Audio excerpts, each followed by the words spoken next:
تجميل الأنف بالليزر كان يا محلال، ما كان يبقى الموضوع حلو وسهل أوي. بس هو حاجة واحدة بس بنعالجها في الأنف بالفراكشنال CO2 ليزر.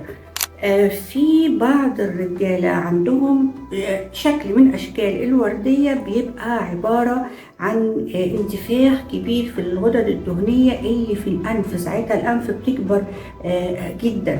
الحل الوحيد ليها هو الفراكشنال CO2 ليزر. من هنا جت فكرة إنه ممكن الواحدة تبقى إيه، الأنف بتاعتها كبيرة نتيجة الدهون الكتيرة، وما كانتش قبل كده بالكبر ده، ممكن انها يعني تصغر شوية لما نستخدم لها الفراكشنال CO2 ليزر. ده السبب الوحيد.